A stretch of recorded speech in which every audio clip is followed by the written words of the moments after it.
Buenos días a todos y todas. Esta mañana me he despertado y he recibido un mensaje de una amiga de Colombia muy querida y era un artículo sobre la amistad, un artículo magnífico. Entonces yo hoy pensaba, para mí el cielo son los amigos. Realmente tener amistad, esto es un cielo. Y claro, también la amistad con Jesús resucitado, ¿no?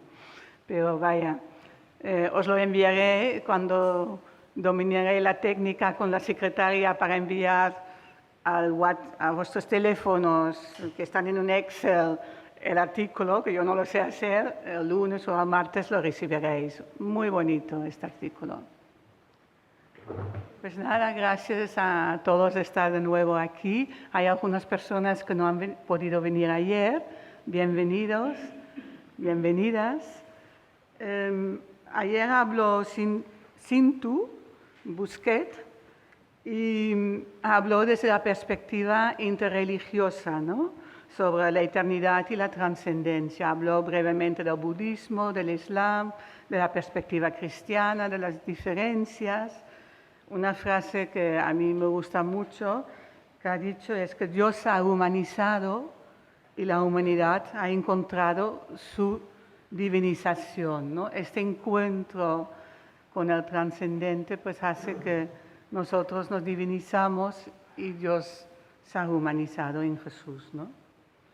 También hemos visto un vídeo de María del Mar, a ver si lo digo bien ahora, Al-Bashar,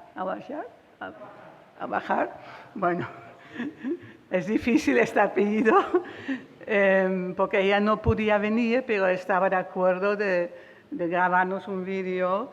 Habló de muchas cosas en poco tiempo, muy profunda, pero una cosa que dijo, que la cruz también formaba parte del cielo. Y bueno, este vídeo va a estar colgado, como todos los otros vídeos de las conferencias, en nuestras páginas web, que lo tenéis abajo del programa, la página web de la Universitas y de la Colegiata. Tardaremos unos días, supongo, pero en cuanto están editados, estarán colgados. Para los que han venido hoy, también recordar para los días, en la carpeta hay varias hojitas. Hay uno que dice, para mí el cielo es... Entonces pedimos que lo rellenéis y que nos lo deis. Yo he puesto hoy, para mí el cielo es, son los amigos, incluyo Jesús resucitado. Nos gusta mucho tener esta referencia, ¿qué es para vosotros el cielo? O sea, si podéis darnos estas hojitas en algún momento del día, pues estaremos felices. Voy a introducir a María Dolores López Guzmán. Ha venido especialmente de Madrid. Es autora del libro, y así fuimos a conocerlo, Aquí en el cielo. Y cuando Jordi y yo fuimos a Madrid a visitarla, nos dijo que podíamos usar este título para el encuentro. Puedo decir que lo poco que lo conozco, es una persona encantadora, acogedora. Y cuando le pregunté dónde había enseñado teología, porque ha enseñado teología, me dijo, yo nunca he buscado ninguna docencia o trabajo, simplemente ha respondido a cosas que me han pedido. O sea, no os voy a hacer toda la lista de dónde ha estado en los institutos teológicos, en las facultades, porque es enorme, lo podéis encontrar en Internet, pero realmente esta disponibilidad que ha tenido en toda su vida también la tiene ahora con nosotros. Actualmente, me corriges si digo algo que no es correcto, dedica su tiempo a dar ejercicios espirituales. Fue su marido, que estuvo en un colegio ignaciano y le insistía que conociera la espiritualidad ignaciana. Primero resistió, pero después cayó. Y entonces, bueno, pues está dando ejercicios espirituales y acompañamiento espiritual a muchas personas. Pero también tiene una licencia, aparte del doctorado en teología, una licencia en filología, ¿no? Correcto. Y ha desarrollado la escritura en todas sus formas. No sé si conocéis la expresión, pero escribe, a ver si lo digo bien ahora, iconos o iconos. Iconos. en castellano. Entonces, se dice escribe, pero hay la gente que pinta iconos, compone iconos, pero ella hace iconos muy bonitos. Profundiza en la caligrafía. Me ha dicho que ha transcrito textos bíblicos con caligrafía antigua y es una manera también espiritual de acercarse a los textos bíblicos. Y además publica libros, artículos, columnas de opinión. Tiene una página web. Si entráis en la página web de la colegiata, tenemos páginas web interesantes, amigos, enlaces, links de interés, y está la suya que se llama Luz y Caligrafía. Vale la pena verlo, ¿eh? Pues podemos decir que es una persona interesantísima. Le he apuntado para no, cuando las palabras tienen más que 5 sílabos, ya es un problema, ¿eh? Y bueno, termina esta presentación citando unas frases de su libro. Cristo ha venido para instaurar entre nosotros el reino de los cielos, que no tendrá fin. Él es una porción de cielo en la tierra. Hay que mirarlo a Él y seguirle para encontrarse con el cielo. Y otra frase que me ha gustado mucho. No se trata de encerrar el universo celestial en lo humano, sino de abrir lo humano a lo divino, dejarse esponjar por el misterio. Pues yo dejo la palabra a Dolly. Me ha dicho, así es como me llaman mis amigos y creo que ya empezamos a formar parte de sus amigos, al menos esto espero. Y su aportación se llama El cielo no puede esperar. Pues nada, tienes la palabra. Moltes gràcies, Pauline. Bon dia a tots. Estic molt contenta d'estar aquí, moltes gràcies. Y hasta aquí. Uy, me pongo roja.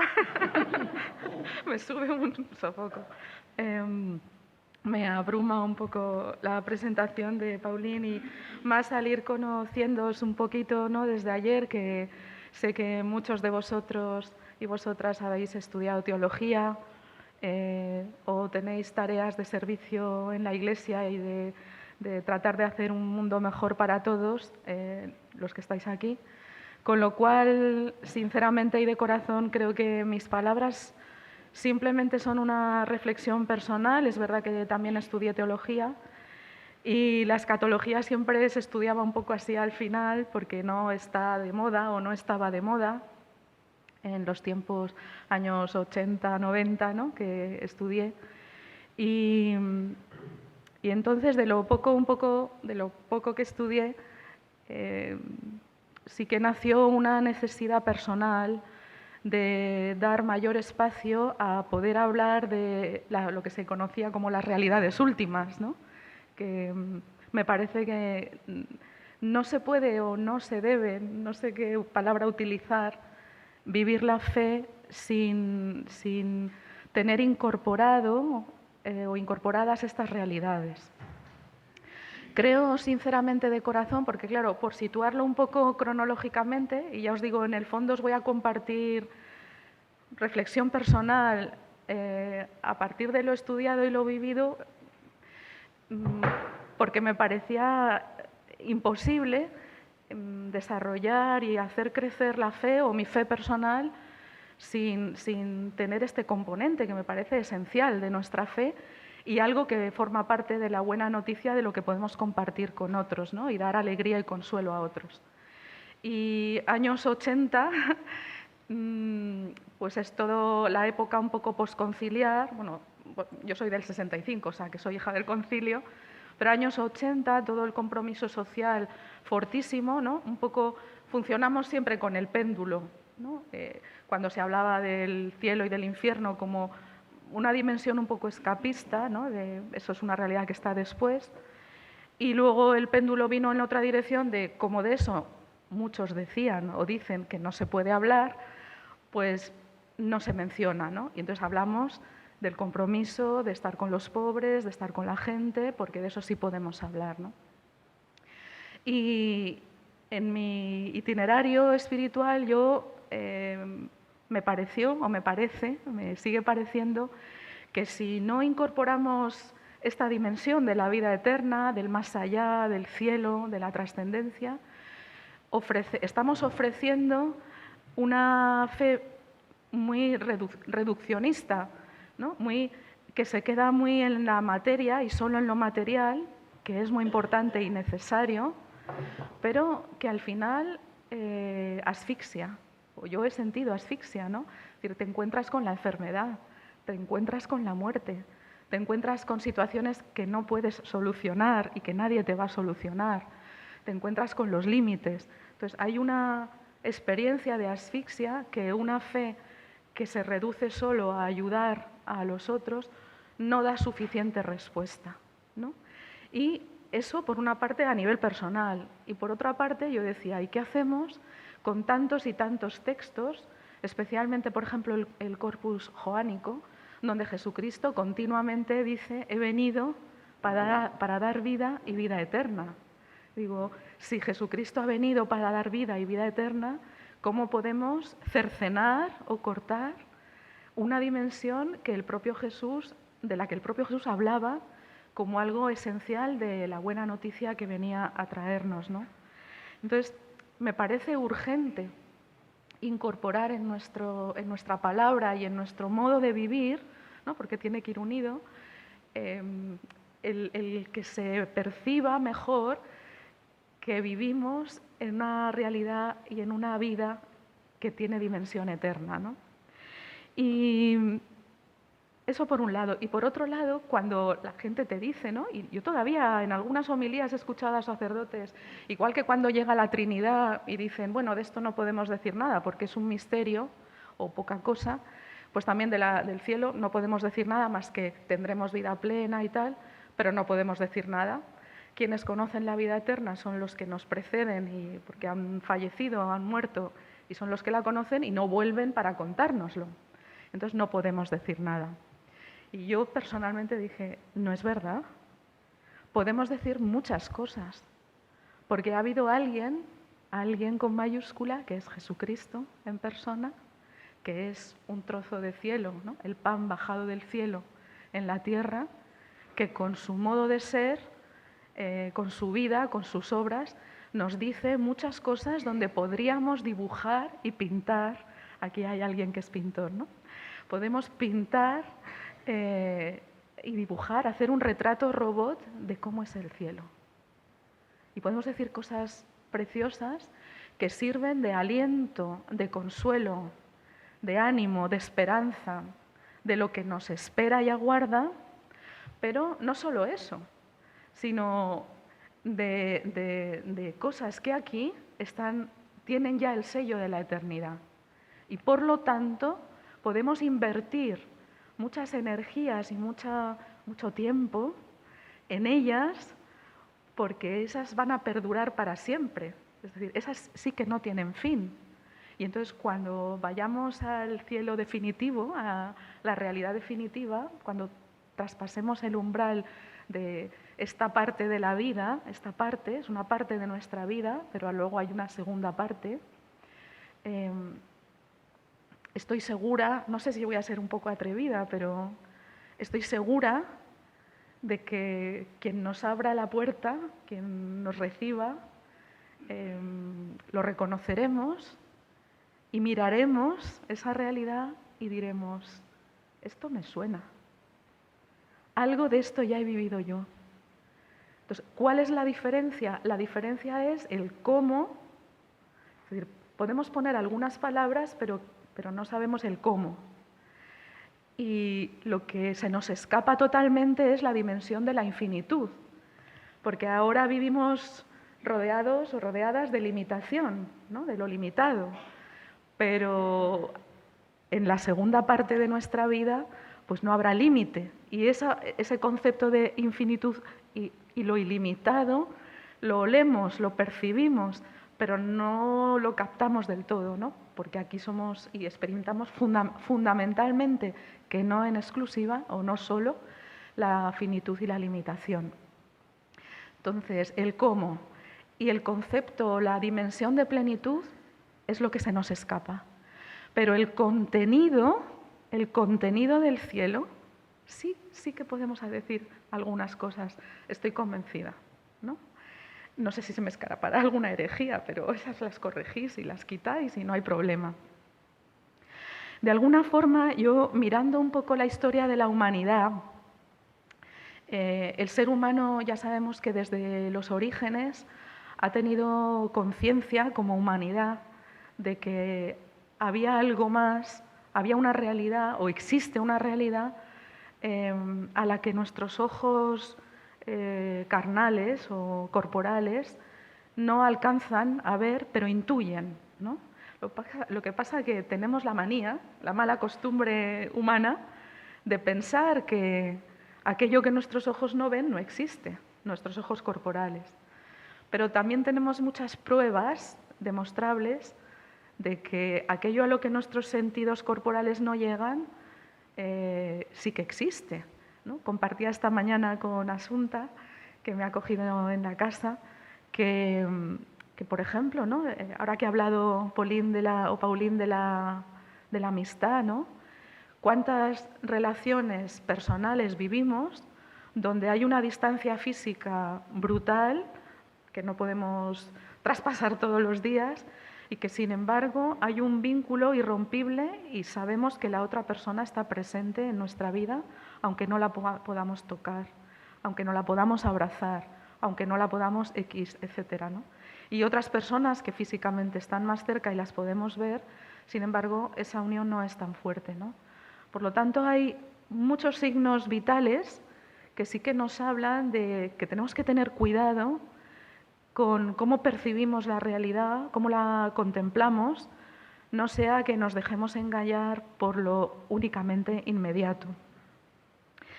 Entonces aquí hay una cuestión previa, hay un previo de, yo lo he llamado una cuestión de confianza, ¿no? Esto es como una mínima introducción para luego compartiros cuáles creo yo que son los componentes de los que sí que podemos decir cosas de la vida eterna o del cielo y por eso que es muy urgente hablar de ello, ¿no?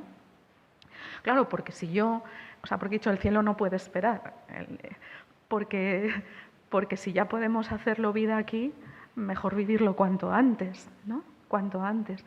Y el impulso de ilusión, de consuelo, de ánimo, de ganas de vivir que produce el hecho de saber que hay circunstancias o que hay situaciones que podemos experimentar que no tienen fin, pues mejor alimentarlas y alentarlas, porque bendito Dios, que eso no acaba nunca, ¿no? Otra cosa es que físicamente lo podamos palpar o no, pero el hecho es que pues mejor invirtamos el tiempo ahí, ¿no? Sabiendo que no tiene fin. Entonces, lo primero de todo es hacernos la pregunta de quién nos fiamos, ¿no? Algunas cosas que voy a mencionar también salieron ya un poco ayer, ¿no? ¿De quién nos fiamos? Esta pregunta se la hacemos mucho las que somos madres de familia, ¿no? O trabajáis con jóvenes o con gente, ¿no? ¿A quién le damos valor? A la palabra de quién, ¿no? ¿De quién nos fiamos, ¿no? A los políticos que nos dicen hoy una cosa y mañana otra, y al día siguiente otra, y al día siguiente otra, y da igual. ¿Esas son las palabras en las que sustentamos la confianza en alguien? Los jóvenes, es curioso, ¿no? Vivo en un colegio mayor con 200 jóvenes, por eso me saldrán ejemplos, ¿no? Pero son muy dados a fiarse más entre ellos, ¿no? Unos de otros.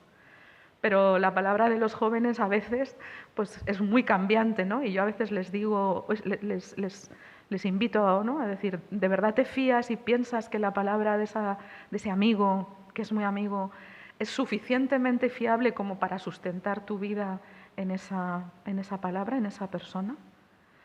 Bueno, nosotros tenemos un Dios, una persona, que es Jesucristo, que es el que da testimonio de que existe la vida eterna, ¿no?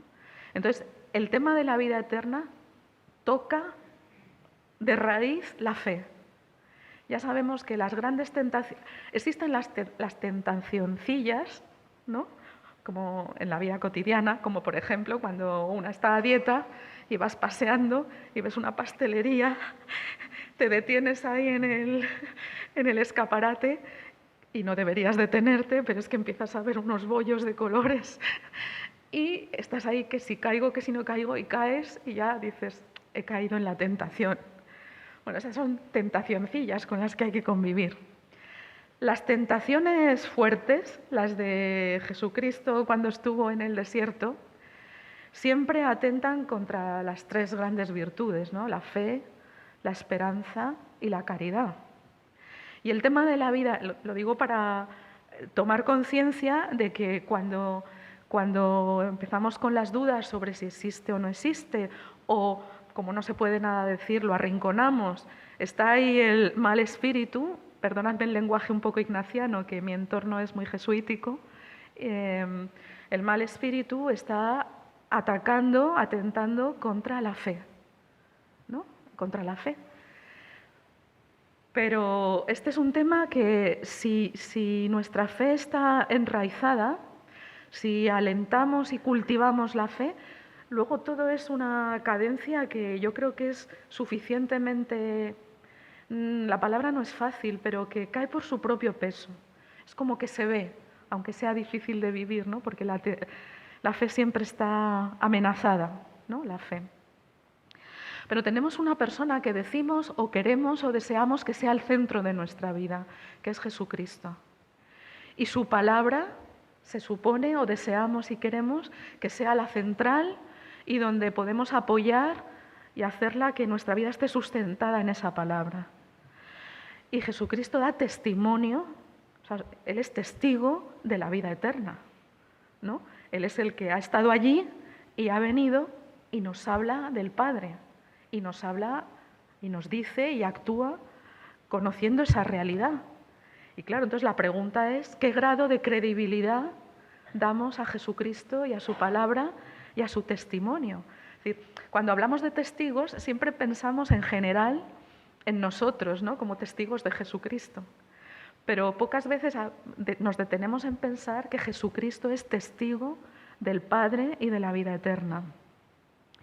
Y como dice la primera carta de Juan, si aceptamos el testimonio de los hombres, de algunos, ¿no?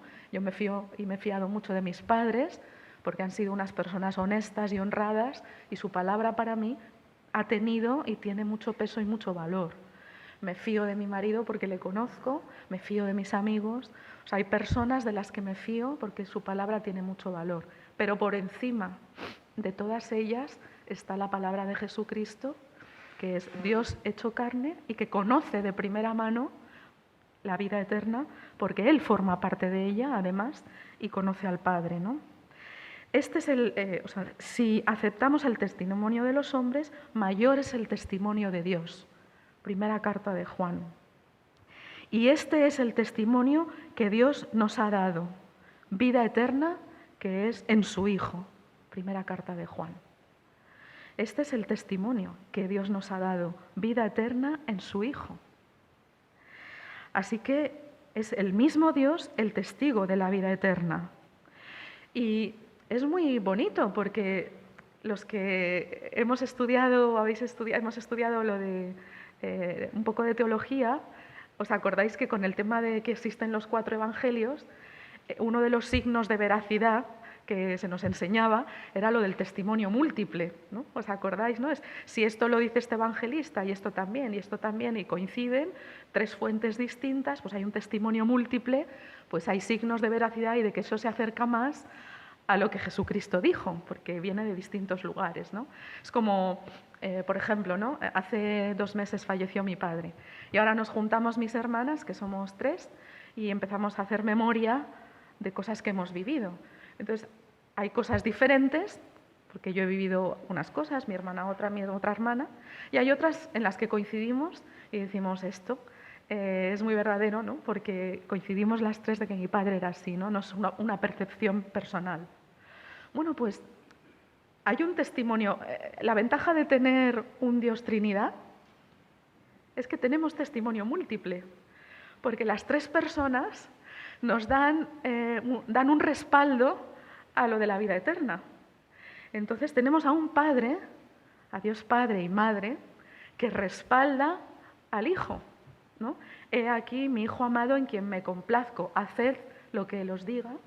También la Madre María, podemos extenderlo, ¿verdad?, a Nuestra Señora, haced lo que Él os diga, fiaros de Él, dice la verdad. Tenemos al Hijo, que es el pan bajado del cielo, o sea, de primera mano, y que nos habla de la vida eterna. Y tenemos un Espíritu que una de sus misiones, algo propio del Espíritu Santo, es dar testimonio de la verdad. Y es quien nos enseña a descubrir que en Jesucristo está el Hijo de Dios, ¿no?, vivo. Y por lo tanto nos habla también de la vida eterna y respalda la veracidad y la verdad del testimonio de Jesús. Tenemos testimonio múltiple, con lo cual, bien, o sea, vamos bien, ¿no? La Trinidad tiene mucho sentido, tiene mucho contenido y tiene mucho sentido. Dios ha venido porque Dios no ha podido esperar, el cielo no puede esperar, Dios no ha podido esperar a que pasemos el umbral hacia la segunda etapa de nuestra vida para comunicarnos que hay mucho de esa vida aquí en lo que podemos aprovechar, gozar, disfrutar, comunicar y poner el foco de nuestro interés, ¿no? Él es la vida eterna que nos lo comunica y que nos lo regala. Así que, punto fundamental de fe, si creemos en Dios, entonces la gran pregunta es si creemos en Dios. No tanto si creemos en la vida eterna, sino si creemos en Dios. Segunda, si creemos que Dios es bueno. Es una secuencia. 2. 3. Si creemos que ese Dios bueno ha venido. 4. Si creemos que ese Dios bueno que ha venido conoce la eternidad. Y 5. Si creemos que ese Dios bueno que ha venido y que conoce la eternidad nos la cuenta y nos la comparte. Esa es la gran pregunta. Este es el compendio, ¿no? Y tenemos suerte también porque hay 3 niveles en los que podemos apoyar nuestra confianza en la palabra de este Dios. No sé, me pasa mucho que cuando nos vamos haciendo mayores, una de las ventajas que hay es que somos más conscientes de lo pobres que somos. Yo no sé cómo nos entretenemos tanto en creernos algo, no siendo casi nada, como dice San Pablo en los Corintios, ¿no? Y entonces, ¿de quién me fío? Esta pregunta es fundamental. Entonces, hay 3 grandes niveles de confianza en la vida cotidiana hacia los otros, ¿no? Hay un nivel de confianza que sería la formación. Yo me fío de un técnico electricista para arreglarme las luces o de un informático, ¿no? La formación me hace confiar en otros que son expertos en algo en lo que yo no entiendo y me fío. Me fío en el trabajo, en la capacidad de realizar cosas de personas resolutivas de las que yo digo, no, esto que lo haga fulanita o fulanito porque te lo va a resolver, ¿no? El trabajo como capacidad también resolutiva. O en el afecto. Yo me fío de personas que tienen un gran vínculo afectivo conmigo, que sé que siempre van a estar conmigo y me van a fallar, pero lo justo, ¿no? Y si me fallan, me van a pedir perdón, ¿no? ¿Por qué? Porque el afecto es superior a todo, ¿no? Bueno, en estos 3 niveles de confianza, Dios lo tenemos garantizado. ¿Qué mayor formación que la de Dios, que es el creador de todas las cosas y conoce la creación de principio a fin, el sentido que tiene y todos los rincones de esta creación desde el inicio hasta ahora? ¿Cómo no fiarme de ese Dios? Y además un Dios que, según nos dice la Sagrada Escritura, nunca se contradice. Nunca se contradice. Somos nosotros los que no sabemos interpretar los textos. Cuando encontramos contradicción es porque no sabemos. Hay algo en nosotros que tenemos que reflexionar y meditar para encontrar la no contradicción. que no es lo mismo que las paradojas. Una cosa son las paradojas y otra cosa es la contradicción. Y este tema es muy importante porque Dios, que no se contradice y que conoce la creación porque es obra suya, ¿veis? Es todo un tema de fe. Yo creo en un Dios que ha creado y que sabe, es la fuente de la sabiduría. Pues este es un Dios que ha creado para la vida y no para la muerte. Un Dios que ha creado para la vida, es un Dios de vivos y no de muertos, ¿no? Esto lo dice en el Nuevo Testamento, pero también está en el Antiguo Testamento, ¿no? Luego, hay una primera conclusión ya para decir que la vida eterna, la semilla de la vida eterna no es solo para nosotros, es para la creación entera. ¿Por qué? Porque Dios no ha creado un mundo para la muerte, ha creado un mundo para la vida. Creo en la resurrección de la carne, no solo la nuestra, ¿no? La creación entera gime con dolores de parto y está llamada a la resurrección, a la creación. Sí. Y en cuanto al trabajo, ¿quién más fiable que Dios también? Puesto que ahí están sus obras, ¿no? La historia de la salvación, los modos y maneras de Dios. Ayer salió el tema de la elección, ¿no? De la capacidad de elegir, ¿no? Lo dijo María del Mar, lo dijo, ¿no? María del Mar, sí, ¿no? La capacidad de elegir. Bueno, Dios también ha hecho sus elecciones, ¿no?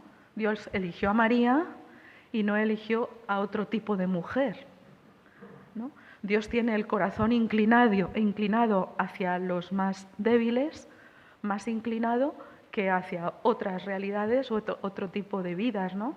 No porque no las quiera a las personas, pero como una buena madre tiene sus inclinaciones y Dios las tiene, ¿no? Y otra de sus obras es la resurrección, ¿no? Jesucristo está en la cruz y el paso de Jesucristo a la resurrección es obra de la salvación de Dios, ¿no? La famosa soteriología está basada en la resurrección. Si no hay resurrección, vana es nuestra fe. No es suficiente con decir al mundo que estamos para querer a los demás. No es suficiente. A mí me genera angustia, os lo comparto, pensar que toda la gente a la que yo quiero y amo, ¿no? Empezando por los más cercanos, y te pones a mirar rostros y se te hace el mundo grande, y dices, me resisto a pensar que tanto amor se queda aquí, ¿no? Es decir, entonces, si no hay resurrección, vana es nuestra fe. 1 Corintios 15. Obra de Dios es la resurrección. Y en tercer lugar, el afecto. Las tres personas divinas, Padre, Hijo, Espíritu, nos han dicho con palabras y obras que no nos van a dejar nunca, ¿no? No nos van a dejar nunca. Jesucristo dijo que nos iba a preparar un lugar, pero que estará con nosotros hasta el fin de los tiempos jamás. A mí esto me costaba mucho. Yo cuando leía los textos de Jesús, cuando dice Jesús lo de los apóstoles y los discípulos y las discípulas, ¿no? Señor, no te vayas, ¿no? Qué bonito habría sido, ya que era Dios aquí, pues que no se hubiera ido. Podía haber mostrado la eternidad ya quedándose aquí para siempre, ¿no? Y yo me resistía mucho en esos textos cuando Jesús decía, me tengo que marchar. Y yo digo, mi pregunta era, ¿pero por qué se tenía que marchar? ¿No? ¿Por qué? Hasta que entendí, más o menos, todo es más o menos, que es verdad que se tenía que marchar por dos razones, ¿no? Porque es verdad que nos tenía que preparar un lugar. En la segunda etapa de nuestra vida, Jesucristo nos ha preparado un lugar. Ahora luego ya empiezo a deciros el contenido. Es verdad que nos ha preparado un lugar precioso que no existía antes del mismo modo, antes de la encarnación. No solo hay un antes de la cruz y después de la cruz, hay un antes de la encarnación y un después también, ¿no? Antes de Cristo y después de Cristo en su totalidad. Y es verdad que tenía que pasar por la muerte, ¿no? Para que en ese lugar que nos ha preparado estuviera la humanidad entera, ¿no? Y toda entera pasara por el tamiz de la resurrección, ¿no? Es como, tenemos una tendencia, por ejemplo, cuando encontramos personas buenas y decimos, es un santo, una santa. Y yo siempre digo, esperemos hasta que se muera, que siempre al día siguiente siempre podemos deshacer las cosas buenas que hemos hecho. Entonces hay que rematar la faena, ¿no? Es decir, hay que rematar la faena, ¿no? Porque en cada vivencia nueva que nos encontramos tenemos que responder, estamos llamados a dar una respuesta y hay que elegir, estamos llamados a elegir y nos ponemos en juego nuestra vida y nuestra fe en cada momento vital, ¿no? Entonces hay que completar la faena, ¿no? Y cuántas cosas se ven bien después del final, ¿no? Así que tenemos un triple testimonio y tenemos 3 niveles de confianza en Dios. Y tenemos 3 momentos también que son clave para entender el contenido de ese más allá.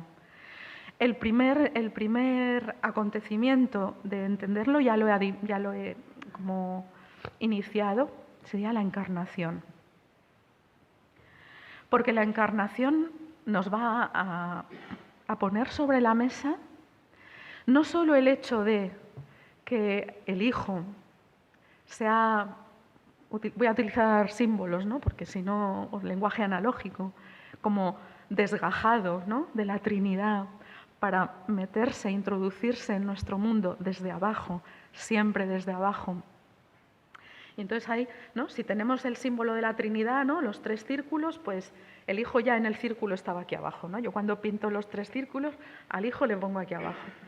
Y deciden, bueno, ya estaba decidido de antemano que tenía que ser el Hijo, que somos hechos a su imagen, ¿no? Estamos hechos a imagen y semejanza de la Trinidad, pero especialmente a imagen del Hijo, ¿no?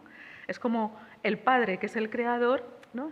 Los pintores, los artistas, siempre tienen algún modelo delante, ¿no? Entonces el Padre es como, tomó como modelo para tomar las medidas del ser humano, y pues tomó las medidas del Hijo. Y entonces tenía que ser el Hijo porque nos íbamos a sentir más cómodos y podríamos hablar más de tú a tú con el Hijo. Se desgaja de ese trozo, ¿no? Del cielo y viene y se inserta y por lo tanto hay un trozo de cielo en la tierra, ¿no? Un trozo de eternidad. Pero claro, esto quiere decir muchas cosas, porque en el modo de introducirse en nuestro mundo, en el modo de introducirse en este mundo, Jesucristo y el Padre, Dios, ha hecho posible que la humanidad y todo lo que nuestro ser humanos conlleva tenga ya un toque de cielo y de eternidad amplificado, mucho mayor que antes. ¿En qué sentido? En varios. No sé si sabré explicarlo. El modo de vincularse Jesucristo a la humanidad es irreversible. Ayer dijo Cistu, ¿no? Era Cintu con la Cintu. Habló de María, ¿no? De la elección de María como mujer. Bueno, esto es maravilloso para las mujeres. Perdón, este toque feminista o femenino, no sé. Cuando en los años 80 había mucha polémica, ¿no? Muchas discusiones de la virginidad de María, de si había tenido relaciones con José o no, y discusión va, discusión viene. Y tú vas al texto y el texto no dice nada de eso, nada. Ni se menciona el tema de la sexualidad ni nada. ¿Por qué? Bueno, esta es mi opinión, mi reflexión, ¿eh? No quiero escandalizar a nadie. La sexualidad ya estaba bendecida con creces en el Antiguo Testamento. Era una de las grandes bendiciones de Dios, ¿no? La sexualidad y la bendición de los hijos y tal, las descendencias y tal. Entonces el texto dice otra cosa, va en otra dirección, que es que a Dios, al Padre, le bastó la mujer para encarnar al Hijo. ¿Por qué? Porque nosotras lo valemos, como dice el anuncio. Porque lo valemos, porque se entiende, es que lo que está diciendo el Padre, Dios Padre y Madre, es: me basta el cuerpo de una mujer para venir al mundo. Y la humanidad del Hijo, porque ¿no? Cuando el niño está en nuestras entrañas, cuando los hijos crecen dentro de la madre, se alimentan de la sangre de la madre. La humanidad de Jesucristo está tomada de una mujer, de nombre María. Y eso significa que este dogma tan extraño que a veces nos cuesta, no sé si comunicar o entender o tratar de captar la grandeza que tiene que Jesucristo sea verdadero Dios y verdadero hombre.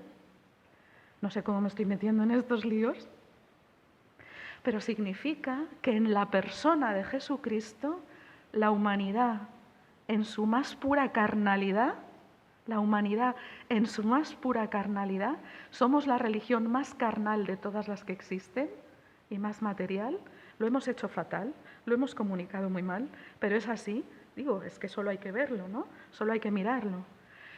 La humanidad en toda su carnalidad la ha tomado Jesucristo, el Hijo, de una mujer.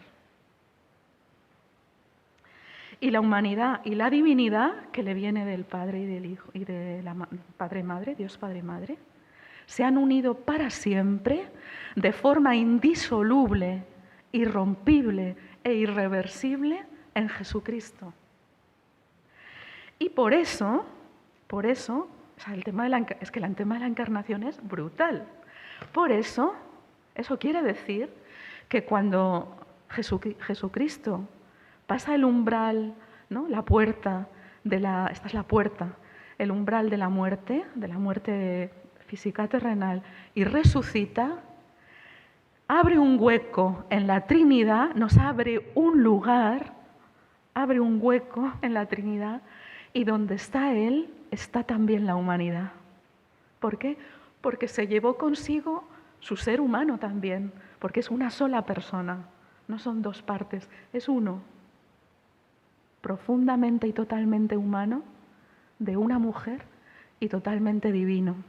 Esta es la grandeza de la encarnación, y si hacemos la genealogía de Jesús, la genealogía de Jesucristo ya no se puede explicar sin, podemos poner la genealogía, ¿no?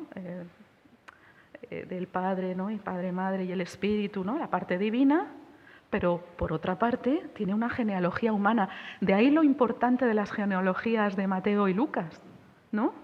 Las Toledot, es decir, la genealogía de Jesús, es decir, la historia de Jesucristo, el trocito de cielo en la tierra ya encarnado, ya está totalmente insertado en Él. Y por lo tanto, claro que nos ha preparado un lugar. Es que el lugar que tenemos en el cielo no es un lugar cualquiera. Digo, en la segunda parte de nuestra vida. Vamos a ocupar en esa conversación y en ese diálogo continuo y en ese estar en Dios, vamos a ocupar el mismo sitio que Jesucristo. El mismo sitio. Estamos llamados a tener el mismo tipo de relación con el Padre que Jesucristo. El mismo tipo. Vamos a estar en el mismo lugar. Y la encarnación, por tanto, ha posibilitado que todo lo que, ya que Jesucristo es un trozo, es el cielo en la tierra, pero que ha tomado la humanidad, la ha tomado para sí aquí, quiere decir que lo que Él vivió humanamente hablando, ¿no? Lo que Él habló humanamente hablando, como ha resucitado en Él, está tocado de eternidad. Por eso en el libro de Aquí en el cielo lo estructuré, está estructurado, bueno, hay una primera parte en la que hablo un poco de los umbrales del pórtico de la gloria, ¿no? Del purgatorio, el juicio, ese más allá que nos aguarda, de plenitud. Pero la otra parte del libro la estructuré en torno a los sentidos corporales. ¿Por qué? Porque la encarnación nos permite soñar, nos permite gozar y disfrutar de saber que el modo en el que Jesucristo vivió humanamente está tocado de eternidad. No es verdad que cuando nos muramos muera, digamos, lo carnal y ya solo esté lo espiritual. Eso es falso. Creo en la resurrección de la carne. Forma parte de nuestro credo. Esto es una diferencia sustancial.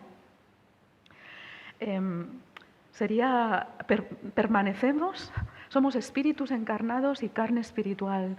Y es inseparable. Otra cosa es que nuestra vida, y además se lo podemos ver vitalmente hablando, ¿no? Vamos cambiando. También lo dijo ayer Cinto. Es que es un nombre raro para mí, perdonadme. Cinto. ¿No? Habló de los cambios, ¿no? De no soy el mismo que cuando era pequeña. Estas grandes preguntas que nos hacemos. Oye, ¿y en el cielo? ¿Seremos cuando éramos pequeños o como soy de mayor? ¿Cómo nos reconoceremos? Bueno, pues no nos tiene que sorprender que en la muerte haya una parte de nosotros que es más caduca, que cambia, que se queda. Pero es que esa parte no éramos así tampoco cuando éramos pequeños, ¿no? No éramos lo mismo. Este momento tremebundo, espero que os haya pasado a todos. A mí me pasa.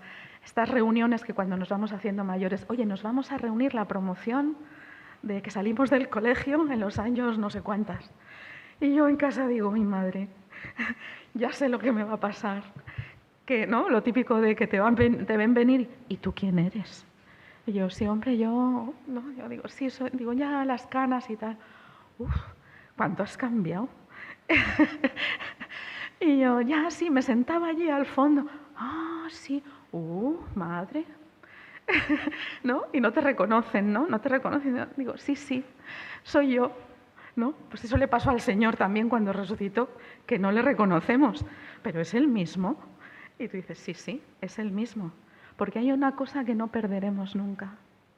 A diferencia de otras religiones, por ejemplo, la reencarnación lo que dice es que hay lo que dice, o yo interpreto, es que hay un hilo vital permanente, ¿no? Entonces vamos cambiando de forma, pero hay un hilo vital que permanece y que es cíclico, ¿no? Entonces, el hilo vital. En nuestro caso, no es solo un hilo vital, permanece la identidad. Somos los mismos y seremos los mismos como nuestro Señor es el mismo, aunque no le reconozcamos. Hay algo que cambia, pero es que esto es una experiencia de la vida. Ya me gustaría a mí estar como cuando tenía 20 años, pero va a ser que no. Entonces, hay algo que cambia y que siempre está en continua transformación, o vamos a utilizar otra palabra más bíblica, transfiguración. Estamos llamados a la transfiguración, ¿no? Y nuestro rostro, que será el mismo, porque yo le diré que sí, que soy yo. Y empezaremos a hablar y nos reconoceremos, ¿no? Empezaremos a contar nuestra historia y nos reconoceremos en nuestra mejor versión, ¿no? Claro que sí. En la transfiguración estaba ahí Jesucristo, ¿no? Con Moisés y con Elías, en rostros resplandecientes, ¿no? Yo creo que sí. Entonces, está llamado... Tengo 10 minutos, ¿no? Sí. Voy a terminar en tiempo, no os preocupéis. He dicho la encarnación que nos posibilita, y nos posibilita entonces también que contemplando, si nos dedicamos a contemplar el modo en el que Jesús actuó y utilizó sus sentidos, ¿no? Su humanidad, eso está tocado por la eternidad.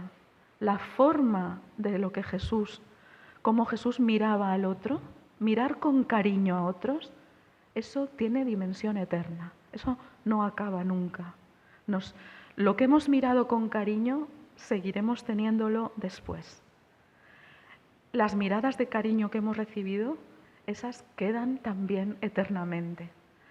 La conversación, vamos. Yo, como disfruto como una enana, como ha dicho Pauline, con la amistad, estas conversaciones en las que desnudamente compartimos el alma, esto está llamado a la eternidad. Es decir, en la eternidad habrá todo eso que Jesús vivió, porque eso es lo que ha resucitado con Él y en Él, ¿no? Es que no es baladí, no es que en la transfiguración, ¿no?, que es una imagen de la gloria, precisamente para afrontar la pasión, es que es muy importante contemplar la realidad celeste de lo que es y de lo que nos espera y de lo que podemos vivir para afrontar con consuelo la muerte y la cruz y el sufrimiento. Eso fue una donación de Jesucristo a los discípulos, ¿no? La transfiguración en medio de los dos anuncios de la pasión, porque la pasión es muy fuerte. Entonces, les donó el consuelo de saber dónde está el cogollo de lo que es lo que Dios es y de lo que nos espera, ¿no? Para decir, cuidado, que este sufrimiento, esta cruz, forma parte de esta vida, pero ni es el final, ni es el corazón de lo que Dios ofrece. El corazón es esto. Entonces nos llenamos de consuelo. Entonces yo saber, cuando estoy con mis amigos y conversamos de las cosas de Dios, que es maravilloso, ¿no? Porque como decía Santa Teresa, la caridad cuando es compartida pues es doble y crece, la alegría cuando es compartida crece, eso da un ánimo tremendo.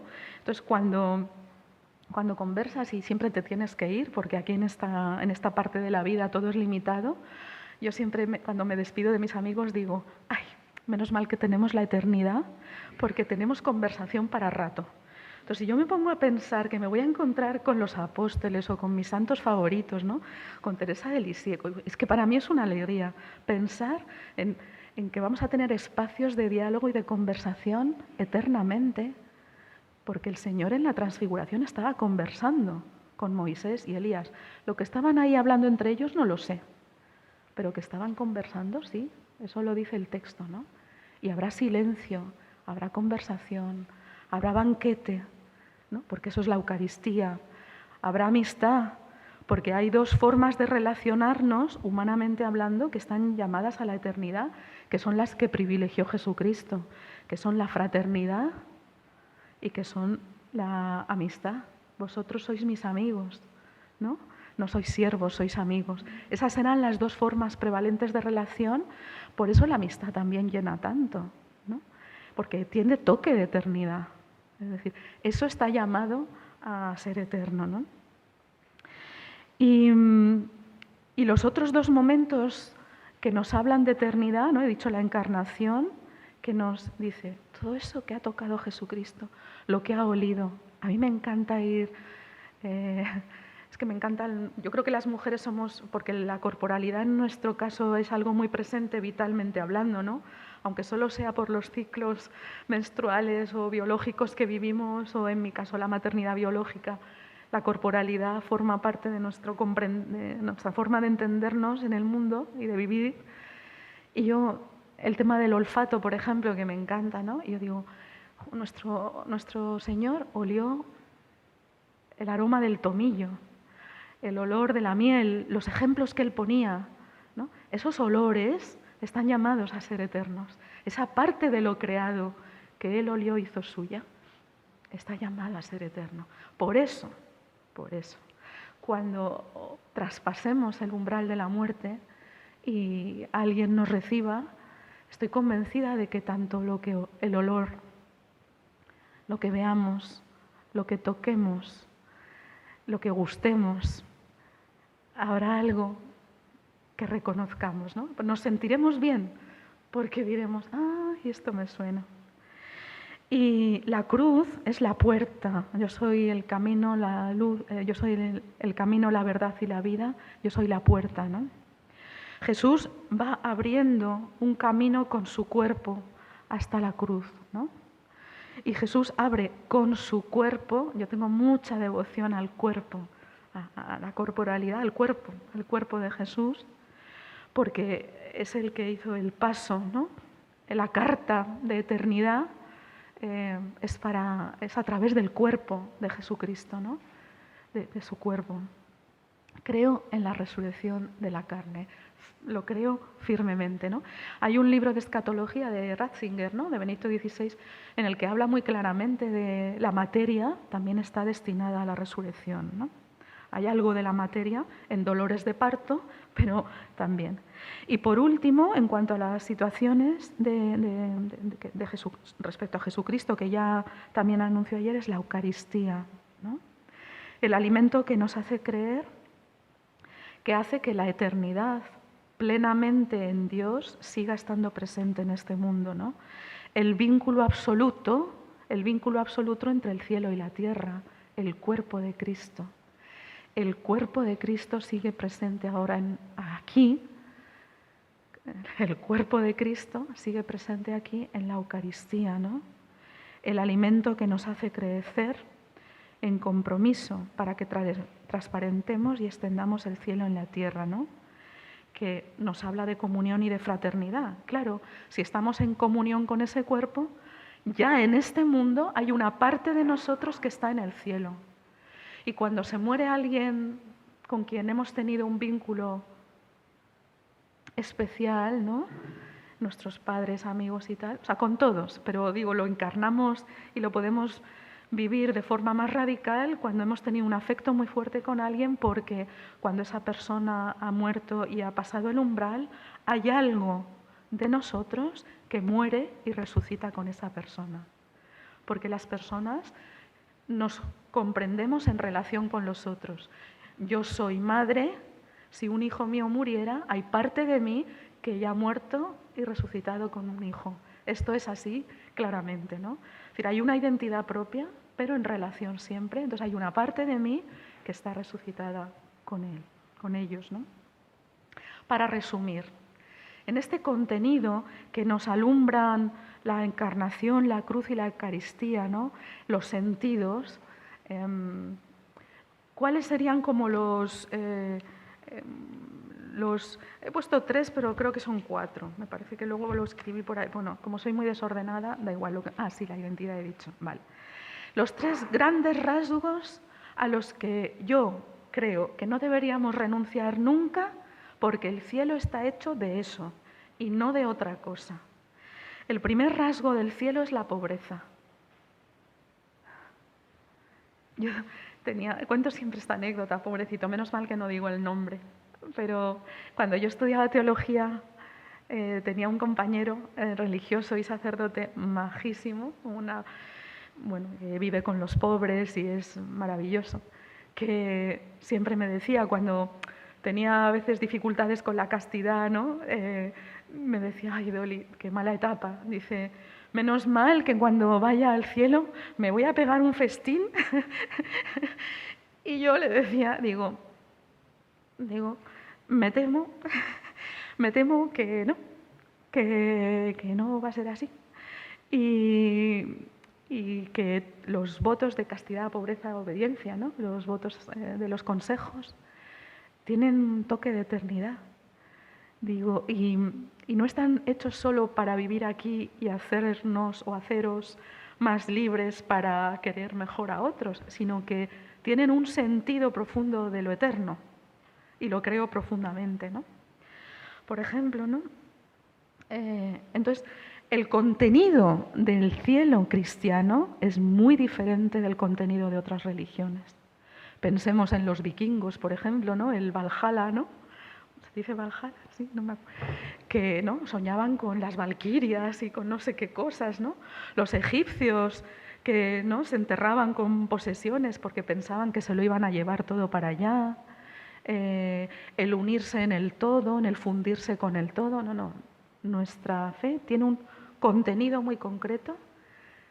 La creación está llamada, nosotros también, la identidad, la pobreza. Dice el Papa Francisco, sí, no entraremos en el paraíso en carroza. La pobreza forma parte de la eternidad. Se nos dará una vida y una pobreza ilimitada. Si Jesucristo eligió la pobreza para Él, es que en el otro mundo seremos pobres. Por eso el cielo es profundamente liberador, porque no necesitamos nada más que existir y que amar. Seremos felices porque solo necesitaremos amarnos. Segundo, el otro contenido del cielo es el crecimiento sin límites. El cielo no es estático, no es quedarnos embobados mirando a algo, es dinámico, porque en la eternidad Dios sigue siendo Dios y nosotros criaturas en continuo crecimiento de amor infinito y eterno. Por eso digo, una conversación sin límites, un amor sin límites, una mirada sin ser mirados ilimitadamente, ser queridos ilimitadamente, ¿no? La diferencia entre lo celeste y lo terrestre no es que en un caso esté todo hecho y en otro por hacer. Como ahora lo tenemos todo por hacer y ahí está todo hecho. No, sino que aquí las cosas pasan y en la eternidad las cosas permanecerán. El amor permanece junta. San Agustín dice, cuando abandone esta vida llegaré hasta Él, donde no hay otra cosa más que el vivir. Y por último, y con esto termino, el tercer componente de la eternidad, aparte de la identidad, es la familiaridad. Si el Señor rompió la distancia entre lo celeste y lo terrestre, entre criatura y creador, a partir de la encarnación experimentaremos la reciprocidad con Dios sin fisuras. Nos sentiremos literalmente en casa. Esa sí que es nuestra casa. La casa de Dios es nuestra casa. Por eso, cuando crucemos ese umbral, diremos, esta es mi casa, esto me suena. Ese vínculo de la familia lo ha querido establecer para la eternidad con nosotros. Es curioso que Dios utilice, el propio Jesucristo, utilice la imagen de lo familiar para hablarnos ¿no? un padre y un espíritu de familia para hablar de nosotros, ¿no? Así que, última frase, la vida eterna no es la consecuencia cronológica de la vida terrena, sino su razón de ser y nuestra fuente de inspiración. Lo que esta vida sea un espejo de aquella es lo que estamos llamados a ser. Las cosas de Dios nos dicen ya lo que podemos esperar, nos dice dónde merece la pena gastar nuestro corazón. El tiempo de aquí en adelante ya no nos debe preocupar. Eso que viene en adelante me debe alentar e iluminar, sabiendo que existe la eternidad, diciéndole sí a Dios, sabemos dónde poder gastar nuestro tiempo, nuestro corazón, nuestra vida, que merece la pena. Muchas gracias.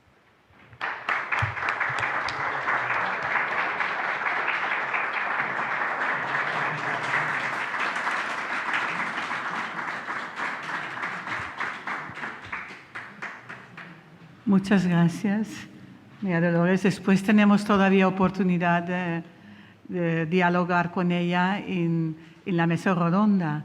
Y si tenéis preguntas, tenéis una hojita para apuntar las preguntas para Gemma, María Dolores, María Doli, mejor dicho, y Pello. Pues me ha encantado esto de que tenemos que invertir en la eternidad, ¿no? En las cosas que perduran. Muchas gracias.